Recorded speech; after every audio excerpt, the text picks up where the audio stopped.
रेशम और रूह। पूर्णिमा की रात थी, जब गांव के सबसे पुराने बरगद तले बैठे अपने रेशमी धागों में जीवन का ताना बाना बुनने वाले रामेश्वर की आंखों में एक अजीब सी चमक थी। बरसों से उनकी उंगलियां रेशम के तारों से बातें करती आ रही थीं। हर साड़ी, हर दुपट्टा उनका लिए सिर्फ एक कपड़ा नहीं, बल्कि एक कहानी थी, बुनाई की, रंगाई की, धैर्य की और परंपरा की। उनके हाथ कभी थके नहीं, चाहे उम्र की ढलती सांझ क्यों न हो। उनका वर्कशॉप, जहां पुरानी लकड़ी की करघा खड़खड़ाहट के साथ अपनी धुन सुनाता था, गांव के लिए एक मंदिर से कम नहीं था। सुबह की पहली किरणें जब उस धूल भरे पर पवित्र स्थान में झांकती थीं, तो लगता था जैसे वे भी रामेश्वर के काम को प्रणाम कर रही हों। एक दिन शहर से अनन्या आई, रामेश्वर की इकलौती बेटी, जिसने गांव की धूल भरी पगड़ियों को छोड़कर महानगर के चमचमाते आसमान को चुना था। फैशन डिजाइनिंग की पढ़ाई पूरी कर वह कुछ दिनों के लिए गांव लौटी थी। उसके कपड़े, उसकी चाल, उसके विचारों में शहर की चकाचौंध साफ झलकती थी। जब वह घर के आंगन में कदम रखती, तो उसके आधुनिक जूते मिट्टी पर एक अलग ही धुन छेड़ते थे, जो रामेश्वर के पुरान एक घर की शांत लय से मेल नहीं खाती थी। रामेश्वर उसे देखकर हमेशा खुश होते। उसकी आंखों में एक पिता का असीम प्रेम छलका था, पर साथ ही एक अनकहा भय भी होता कि कहीं यह शहरी हवा उसकी बेटी को उनसे, उनकी परंपरा से बहुत दूर न ले जाए। दोपहर के खाने पर गांव की दाल रोटी खाते हुए अनन्या ने पहली बार अपने मन की बात छेड़ी। बाबूजी, उसने कहा, आपके डिजाइन बहुत सुंदर हैं, टाइमलेस हैं, पर क्या आपने कभी सोचा है कि इन्हें थोड़ा और मॉडर्न लुक दिया जा सकता है? नई पैटर्न, नए रंग, शायद कुछ फ्यूजन डिजाइन। रामेश्वर ने अपनी नजरें थाली से उठाकर अनन्या पर डाली। उनकी आंखों में हैरानी नहीं, बल्कि एक स्थिर गंभीरता थी। अनन्या, उन्होंने धीरे से कहा, यह सिर्फ डिजाइन नहीं है, यह हमारी पहचान है, हमारी विरासत। हर धागा अपने आप में एक कहानी समेटे हैं। जो रंग आज तुम फैशन में देखती हो, वे बदलते रहते हैं। हमारे रंग प्रकृति के हैं, हल्दी का पीला, इंडिगो का नीला, मेहंदी का हरा, ये अमर हैं। और पैटर्न, ये पीढ़ियों के अनुभव से बने हैं। इनमें छेड़छाड़ का मतलब है जड़ों को काटना। अनन्या ने उन्हें समझाने की कोशिश की, बाबूजी, मैं जड़ों को काटने की बात नहीं कर रही, मैं उन्हें नया जीवन देने की बात कर रही हूं।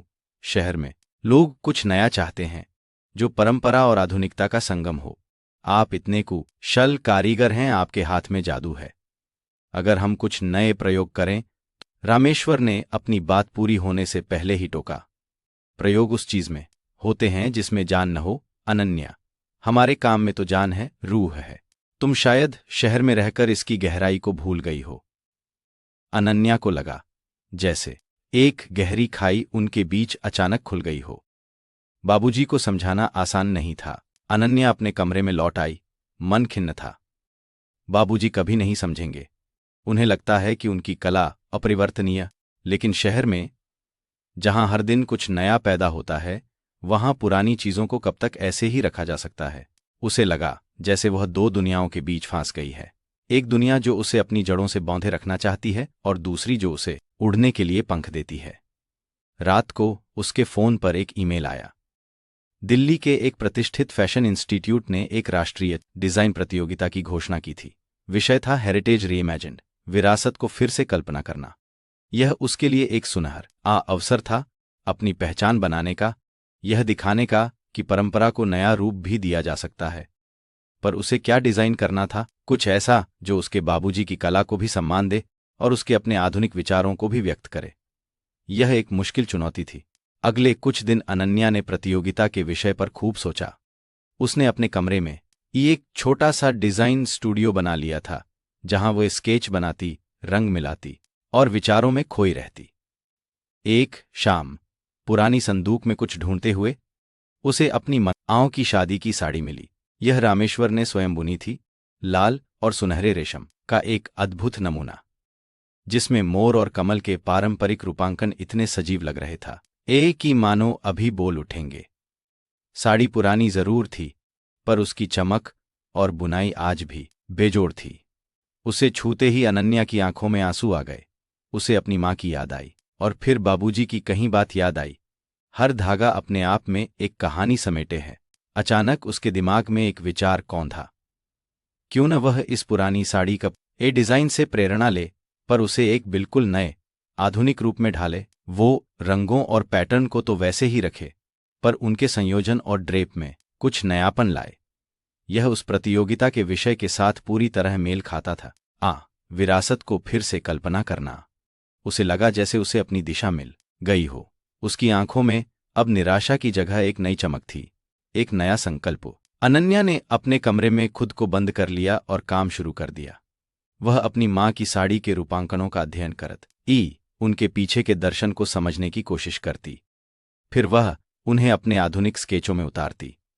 उसने तय किया कि वह साड़ी के ट्रेडिशनल मोटिव्स जैसे मोर और कमल को तो रखेगी, पर उन्हें मिनिमलिस्ट और एब्स्ट्रैक्ट तरीके से पेश करेगी। वह रंगों को भी पारंपरिक ही रखेगी, पर उनके शेड्स और ग्रेडियंट में प्रयोग करेगी। वह दिन रात एक कर देती, कभी करघे कभी पास जाकर धागों की बुनावट को गौर से देखती, तो कभी अपने डिजिटल टैबलेट पर नए टेक्सचर और सिलुएट आजमाती। रामेश्वर ने कई बार उसे चुपचाप काम करते देखा। वह अनन्या के जुनून को पहचानते थे, उसकी एकाग्रता को समझते थे। एक शाम जब अनन्या थक कर जमीन पर बैठी थी और अपने स्केच को निहार रही थी, रामेश्वर उसके पास आए। उन्होंने बिना कुछ कहे एक प्याल गर्म अदरक वाली चाय उसके हाथों में थमा दी। उनकी आंखों में अब वह पुरानी गंभीरता नहीं, बल्कि एक शांत स्वीकृति थी। कुछ और दिन गुजरे। अनन्या ने अपने डिजाइन का एक प्रोटोटाइप बनाना शुरू किया। उसने कुछ स्थानीय कारीगरों से संपर्क किया जो बाबूजी के वर्कशॉप से जुड़े थे, और उनसे कुछ विशेष प्रकार की बुनाई तकनीकों में मदद मांगी। रामेश्वर ने इस पर कोई आपत्ति नहीं की, बल्कि जब अनन्या को रंगों के संयोजन में थोड़ी दुविधा हुई, तो उन्होंने उसे अपने अनुभव से कुछ सलाह दी, जैसे कि कौन सा रंग किस रेशम पर सबसे अच्छी तरह खिलेगा। यह पहली बार था जब उन्होंने सीधे तौर पर उसके काम में हस्तक्षेप नहीं किया, बल्कि एक मार्गदर्शक की तरह साथ दिया। वे अक्सर देर रात तक अनन्या के कमरे के बाहर खड़े होकर उसके काम की आवाज सुनते थे। पेंसिल की सरसराहट, कागज पलटने की आवाज और कभी-कभी उसके होंठों से निकलती धीमी धुन। उन्हें महसूस हुआ कि अनन्या सिर्फ एक नया डिजाइन नहीं बना रही, बल्कि वो अपनी जड़ों को एक नए तरीके से जी रही है। आखिरकार वह दिन आ ही गया। दिल्ली में प्रतियोगिता का भव्य आयोजन था। बड़े बड़े डिजाइनर, फैशन विशेषज्ञ और मीडियाकर्मी वहां मौजूद थे। अनन्या ने अपनी रचना को रैंप पर पेश किया। यह एक साड़ी थी, पर पारंपरिक ड्रेप से अलग फ्यूजन शैली में। उसके डिजाइन में माओ की साड़ी के मोर और कमल, मिनिमलिस्ट एम्ब्रॉयडरी और एक अनूठे रंग संयोजन के साथ चमक रहे थे। रेशम की गुणवत्ता वही थी, बाबूजी के गांव की, पर उसका प्रस्तुतिकरण पूरी तरह आधुनिक था। जब मॉडल रैंप पर चली तो दर्शकों की सांसें थम गईं। तालियों की गड़गड़ाहट से ले गूंज उठा। जजों ने अनन्या के काम की दिल खोलकर तारीफ की। उन्होंने कहा कि यह डिजाइन परंपरा और आधुनिकता का एक अद्भुत संगम है, एक ऐसा पुल जो अतीत को भविष्य से जोड़ता है। और फिर घोषणा हुई। अनन्या ने प्रतियोगिता जीत ली थी। जीत की खबर सबसे पहले अनन्या ने बाबूजी को फोन पर दी। बाबूजी, मैंने जीत लिया। उसकी आवाज में खुशी के साथ साथ एक अजीब सी भावुकता थी। रामेश्वर गांव व के शांत आंगन में बैठे थे। शाम की ठंडी हवा चल रही थी। फोन पर अनन्या की आवाज सुनते ही उनकी आंखों से आंसू छलक पड़े। ये खुशी के आंसू थे, गर्व के आंसू थे। उन्होंने अपनी बेटी की मेहनत, उसके जुनून को था। उन्होंने देखा था कि कैसे उसने अपनी जड़ों को त्यागने की बजाय उन्हें एक नई उड़ान दी थी। मुझे तुम पर गर्व है मेरी बच्ची, उन्होंने भर्राई आवाज में कहा। तुमने दिखा दिया कि हमारी विरासत सिर्फ पुरानी धूल नहीं, बल्कि वह जीवन है जो हर नए रूप में सांस ले सकता है। कुछ हफ्तों बाद अनन्या गांव लौट आई, इस बार एक नए आत्मविश्वास और स्पष्ट दृष्टि के साथ। वह अब सिर्फ एक डिजाइनर नहीं थी, बल्कि एक सेतु थी, अतीत और भविष्य के बीच, परंपरा और आधुनिकता के बीच। उसने अपने बाबूजी के साथ बैठकर अपने भविष्य के प्लान साझा किए। उसने एक ऐसी फैशन लाइन शुरू करने का प्रस्ताव रखा जिसमें गांव के पारंपरिक बुनाई तकनीकों का उपयोग किया जाएगा, पर डिजाइन और मार्केटिंग आधुनिक होगी।